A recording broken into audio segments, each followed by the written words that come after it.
how can we compete? How can we have a farm and actually make more money? We go for the value-added farms, or what's known as niche farming or specialty farming, or as Dr. Arnold likes to call it, is the artisan farmer, okay? Think about this. If you can make as much money on 5 acres as you can make on 500 acres, why would you try to till 500 acres? It has to be sustainable. It has to be the point where the farm can make enough money to sustain itself, to where it's paying for itself, to where it has a return on the investment for the farm. If it doesn't do that, it's not sustainable. If it's not sustainable, it's not going to be there very long. You know, we can put in price supports on the dairy industry, we put in price supports in the wheat industry, in the corn industry, and things like that. Would you buy bread if it was costing you $22 a loaf?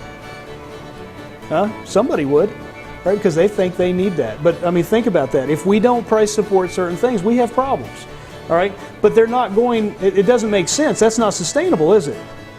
There's food security issues that are happening in your lifetime that unless we get a sustainable agriculture system in the United States to where it can hold its own, we're going to have problems. You and your food safety and your food sanitation is extremely important. Me as a grower, as a farmer, as a grower, the way I grow it, the way I pick it is extremely important as well. These are things that people rely on.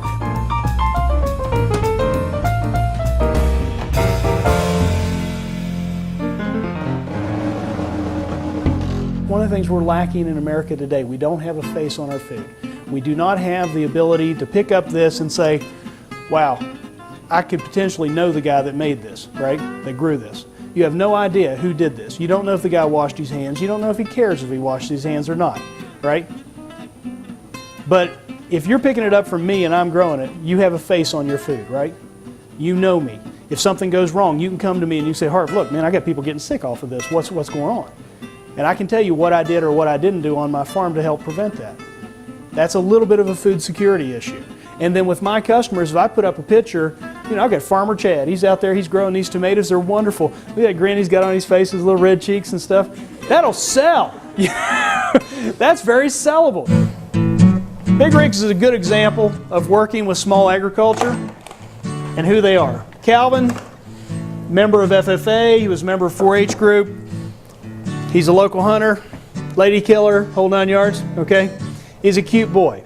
Calvin, when he graduates high school, he goes off for the Marines and he goes to play in Iraq. All right, blew up a few things. He was on the lead truck going into Baghdad. He comes back home. He comes down and talks to me and our extension agent, Bob Cheeves, and he says, hey guys, look, Grandma and Grandpa have this farm. And he says, not very big, it's an orchard, beautiful orchard. And he says, I'd like to work there, but they can't afford to pay me. You know, I can't keep the payments up on my truck, and I don't want to go get a real job. I want to, I want to work on the farm. He says, y'all keep talking about this value-added agriculture stuff. How's that work? Okay. Then Calvin comes in with 95 bushels of apples, and we turned that into 4,326 jars of different product. Candy apple jam, apple cinnamon syrup, stuff like that. Calvin goes to these markets, he starts selling things. He has very unique things. We helped him price his product. He goes, hits it at the market. The next thing you know, Calvin, the girls are going, hey, where's Riggs? Where's Big Riggs? They're all looking for Big Riggs. He's cute, he's got food, he can cook. I had this big jarhead in my kitchen making, well, he wanted to take bread because girls were asking for little loaves of bread. You know, there's a lady there making these big loaves of bread, but there's a lot of single women that he was meeting at these markets, and they wanted little loaves of bread. So he started making little loaves of bread. We started making apple silk pie. We started making cookies. We started making things with the products that we're making for him. This guy was able to turn 95 bushels of apples into $10,000 take home in the first year. Second year is coming along, everything was going good. He was into the markets, doing well, and they decided he needed to go back to Iraq. His dad stopped doing his carpentry job and is now taking over Calvin's farmers markets because guess what? He can make as much or more money doing the farmers market. So now the children are leading the parents into how to make money. And Calvin, when he takes the fruit off the grandparents' farm, he pays his grandmother $12 to $15 a bushel for every bushel of apple that he takes off that farm. Why? Because it is worth that to him. He's making enough money off of it that he can now share that profit with his grandparents, and then when his grandparents pass on and leave him that farm, this is a viable, sustainable farm that will stay in his family and his family's family for the rest of his life. And that's Calvin's goal, and I think it's a good goal. That is the ultimate value add, is the personality that you have that you bring to the table. You know, a lot of the farmers, if you see them at their farm stands, they sit back there, they've got their newspaper, you walk in and they're like, yeah. They say, hey, you got any good apples? Yeah, those over there are pretty good. You know, that's how they react to you. You've got to start learning. A lot of our farmers have to start learning how to communicate with people. And it's not that hard, just have some fun. You know, a lot of people aren't making huge money in food. You've got to love this.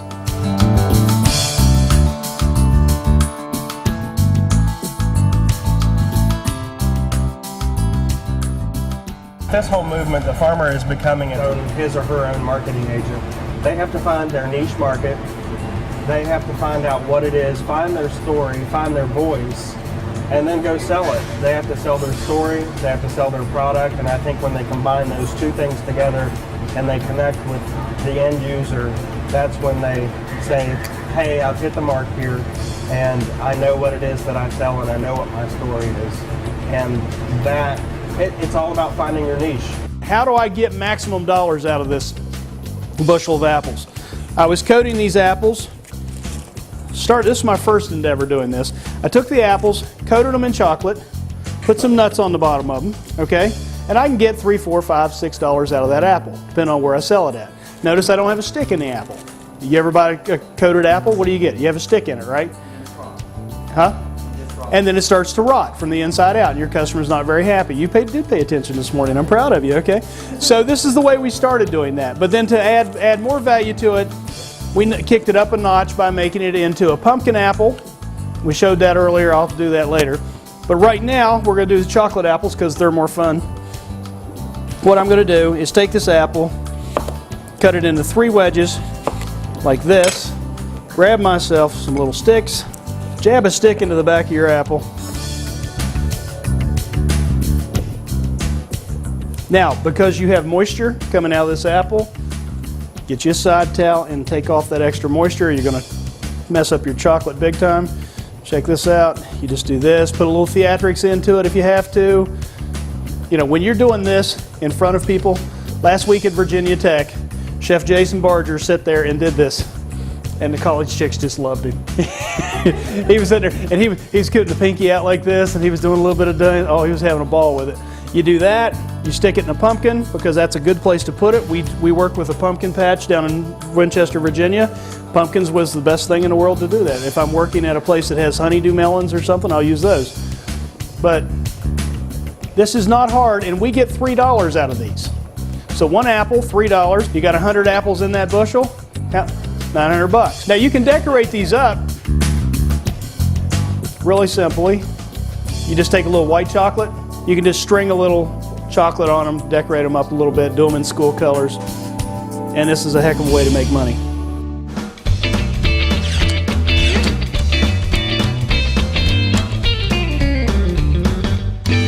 I've got one of these cheap cheap blenders. So we go to the farmer, we say, how do we make more money out of it? You want to sell pumpkin butter, right?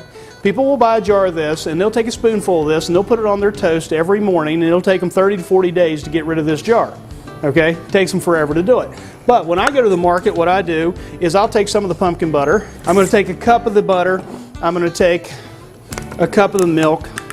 Now usually what I do is I'd go, if I'm at the Loudoun County Farmers Market, I would go to the cooks that have a farm, have a grass-fed dairy, and they're selling milk. And I get some of his milk, some of my pumpkin butter, put these two together, and then I'm going to grab some ice, put that in there. And this is just so you guys can eat. Put that in there. Whoops. Top on. Now quickly, by doing something like that, I'm able, for the amount of time that I'm standing there, if I just stand at my farmer's market and I have out my pumpkin butter and I tell everybody how good that pumpkin butter is, very little of it's going to move. I'm probably going to move a case that day. If I make pumpkin pie butter smoothies like that, all of a sudden I'm going to move hundreds of jars. So it makes very effective use of my time there at that farmer's market, right? Plus, when they go home, they use up a whole jar.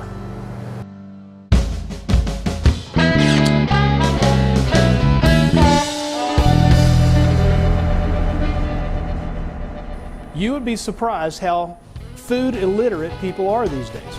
People don't know how to make an apple pie. People don't know how to make apple butter in a crock pot. People don't know how to make a baked apple. People don't know how to make applesauce. Write it down. Take your family recipes, write it down, put it on a piece of paper, and if you're not good at recipes, go to the Department of Agriculture. They've got recipes and they will give them to you.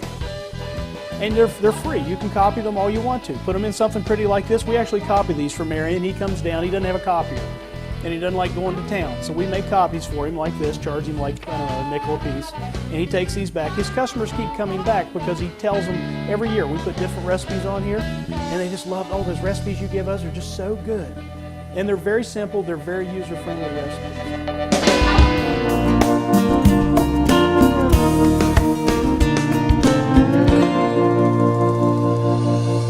Marion Pugh, he grows these wonderful blackberries, and they're about that big. Huge blackberries are wonderful. He's got acres and acres of these things. He planted them, and he didn't think he'd quite get the yield that he got. Well, now he's got yield coming out his ears. I mean, he's got more blackberries than you can imagine. So, with our county extension agent, here's the problem. He grew the berries, he picked them, put them out on his farm stand. People would stop by and buy some. Every day he's putting out 100 to 200 quarts of blackberries out on the table. Some days he sells 50, some days he sells 150, but he's always got some left over. So being the frugal guy that he was, he'd take those blackberries and he'd stick them in the cooler. The next day he'd bring those blackberries back out. Well, they look like they've been in the cooler, right? They're starting to weep, they're starting to sweat a little bit, and then that day nobody buys those. They always go for the fresh picked berries, and then so he picks them up and he puts them back in the cooler. Well, what happens? Next day he brings them out, now they're starting to grow a little bit of mold on the outside of them, right? What good is that? So then what'd Marion do? He takes and throws away those berries that he's moved 3 times. He's paid to have them picked. I mean, it's 60, 80 cents a container to have them picked. Plus the little green thing that they fit in, that costs money too. And now it's all stained with blackberry juice and it's got mold on it, so he has to throw that away as well. So what's he getting out of those blackberries? Absolutely nothing, right? He gets nothing whatsoever out of them. So Bob Cheeves, my county agent, came to me and he says, look, will you help this guy out? So we tried. Marion didn't want to have a thing to do with it. He goes, look, I sell fresh fruit. I don't sell jars of jams and jellies. I sell fresh fruit. That's what I do. And I was like, that's not good enough, Marion. And he goes, well, you know, so it took 2 years to convince Marion to bring down some blackberries. So now what happens in the afternoon, 4 o'clock, Marion shows up with all the blackberries he didn't sell for the day. We keep a person back to rinse them off, clean them off, pack them in 5-gallon buckets and store them. Put them in the freezer. At the end of blackberry season, this year we had a little over 2,000 pounds of blackberries that were going to be thrown away. It's a lot, right? So your eyebrows go up, right? That's a lot of blackberries, right? And at like $4 a quart, that's a hell of a lot of blackberries, you know? So we turned that first year into no sugar added blackberry jam, seedless blackberry jam, regular blackberry jam, and I think now we're doing blackberry syrup for him. And he takes that back, and that year he traded me. He bartered me so many jars for so many pounds. So I kept about 1,500 pounds and he got so many jars. Then he came back within a month and said, you got any more? Like, what do you mean? My blackberries, where's my blackberries? I said, we sold them all. We've already put it in jars and sold it. And he goes, I need them, I'm out. He sold out that quick. Now every year he comes down, he brings his first pickings. He doesn't even let the customers have them. He brings them down, we turn them into blackberry product for him, he puts them up at his farm stand, and when they come to buy blackberries, now they're buying blackberry jam and blackberry pie filling and blackberry syrup and blackberry everything. So that's been a real positive, but it took 2 years, and it took our county agent twisting the guy's arm almost completely off to get him to do it.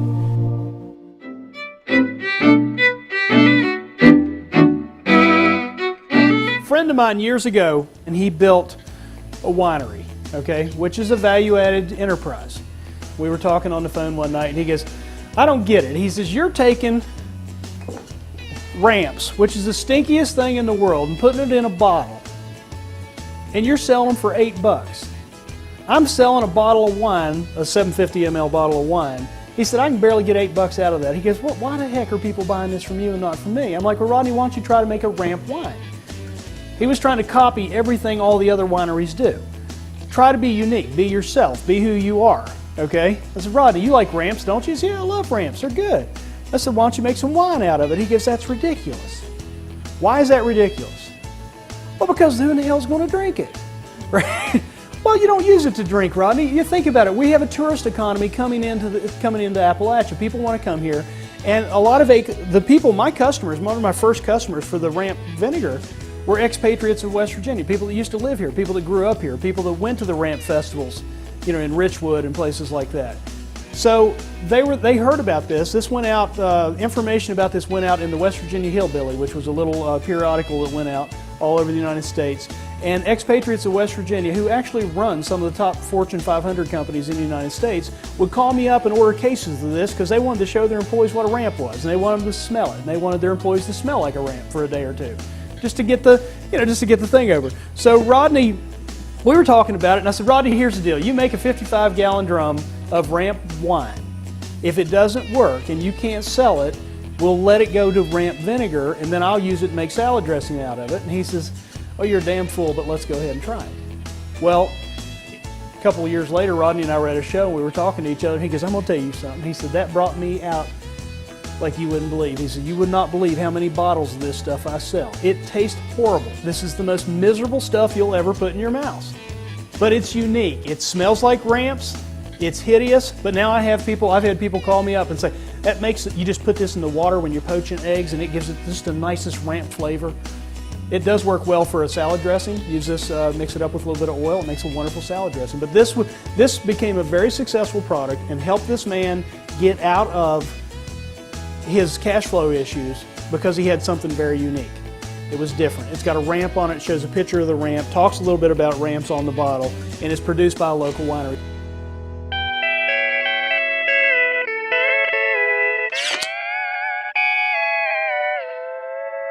Number one, the flavor is much better. We actually have guests come to us and say, your eggs taste great. I mean, how many people comment on how good your egg tastes for breakfast? The second benefit is that we get a better yield out of it. We're paying more per dozen, but we're also getting more product out of it. The eggs are bigger, and it takes less eggs to make more product. The third benefit, that the cholesterol in the egg is much lower than it is in the commodity egg. And the fourth benefit of using the organic eggs, cage-free eggs, is that the appearance of the product itself has a nice orange yellow yolk, and it holds up. It doesn't spread all over the pan when you crack it.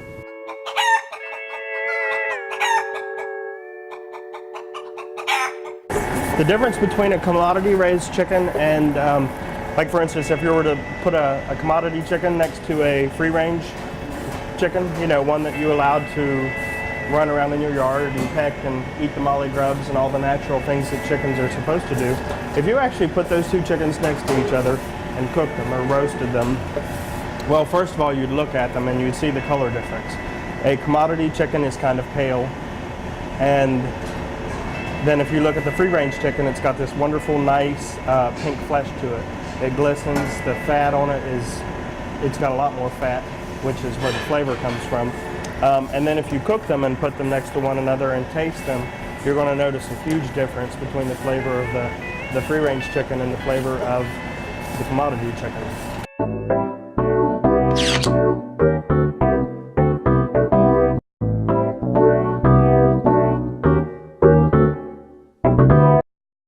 My goal in where I live is to try to find a way to get more out of an apple, all right? Now, typically speaking, we take, let's see here, we've got garlic pepper jelly. Pepper jelly is one of the biggest sellers that I have in my product line. A lot of the farmers that come into me are trying to find a way to use up more of their apple product. We can take apples like this, in a box like this, make apple pepper jelly out of it now, and return to that farmer at wholesale. If they get jars like this made with half apple, half pepper, they take it back to their farm stand, or they wholesale it. Let's say they wholesale it to a restaurant somewhere at $3 a jar. They're making about $50 a bushel. One of the best examples of that was Calvin Riggleman. Calvin brought me in 95 bushels of apples. We made it all into product. We made candy apple jam for him. We made apple cinnamon syrup. We made some of the apples like this. This is completely cooked apples ready to go in a bag. We use these for restaurant use. We also use these in gift pack. Calvin went from 95 bushels of apples that he was going to get about $100 for and brought them in, we value added them, and we used one of our partners in the crime here, so to speak, is Farm Credit. Farm Credit is was established by Congress to help farmers get money to do high-risk crops that banks typically wouldn't help them with. Farm Credit loaned him the money, he came to us, we turned it into various different products like this. He turned around and sold these jars, some wholesale, some retail, and out of 95 bushels, he netted about $10,000. That's not bad. So why not grow something different on your farm? Back a couple years ago, people started growing kiwi. And I remember people telling them they were stupid to grow kiwi. Well, you know what? Kiwi's a good crop. You know? I've had some of our farmers that are actually now, they're breaking down their orchard and they're saying, you know what? I'm growing some crispins, which are these, because they know I like crispins. And if I can I buy every available crispin I can get my hands on because I like making applesauce out of them. I like making apple butter out of them. So a lot of these guys now are starting crispin trees. And they'll take out a few of the other older trees and they're starting to put in things that I want. We know how to grow specialty crops and specialty vegetables. We did it 20 years ago. I think the problem is 20 years ago we didn't know how to market it. Not only does sustainability have to do with raw food product, but if you have the beginning state and you have the raw product, then what can you do with that raw product to make it a value-added product? So in that aspect, it gives you a new revenue stream, not just for the raw product, but for the value-added product.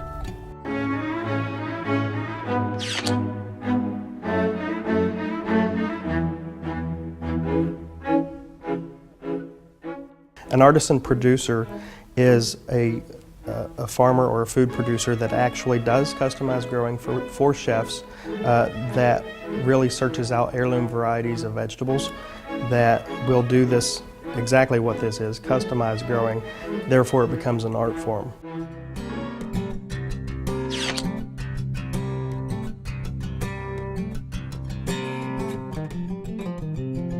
We do value-added agriculture, which means we take a raw commodity, an apple, and we add value to it. If I can throw apples in there as a sweetener, I use the apples. It makes more sense, you get more nutrition, you get more fiber out of it, it's better for you. So you can glutton yourself and enjoy some good stuff like this and not feel bad about it. And when you educate your customers to that and they finally realize, wait a minute, Harv's just using fruit and a little bit of sugar and some pectin, that's worth $5. And it's unique, and that's where the face comes in. It's knowing who your network is. Most people don't know. I don't know. When I go to talk to most farmers, I have no clue what they do and how they do it until I get there. And then when I get there, I start finding out you've got more connections than you know. You just don't know how to access them. And now let's recap what we just learned. Putting a face to the food. By putting a face to your food, you help customers to feel more secure about your product. The ultimate value add is you. By communicating directly with your customers, you can have a positive impact on your sales. Find your niche. What's your story and how is your product different from others? Increase sales by giving away free samples, such as pumpkin butter smoothies. Educate your customer on various ways to use your product, such as providing your customer with recipes. Create new products out of surplus raw product, for example, blackberries. Make a unique or novelty product to increase sales and customer awareness of your existing business, such as ramp wine. Market your raw product as a value-added product by marketing the nutritional and taste benefits, for example, free-range eggs and poultry. Diversify your products by growing specialty crops like kiwi or value-adding your raw product into several different products like apple pie mix and apple butter. Artisan producer. Customize your growing to meet a specific need, such as growing specialty foods for chefs. Network. Cultivating productive relationships for your business by connecting with who you know and who your friends or relatives know.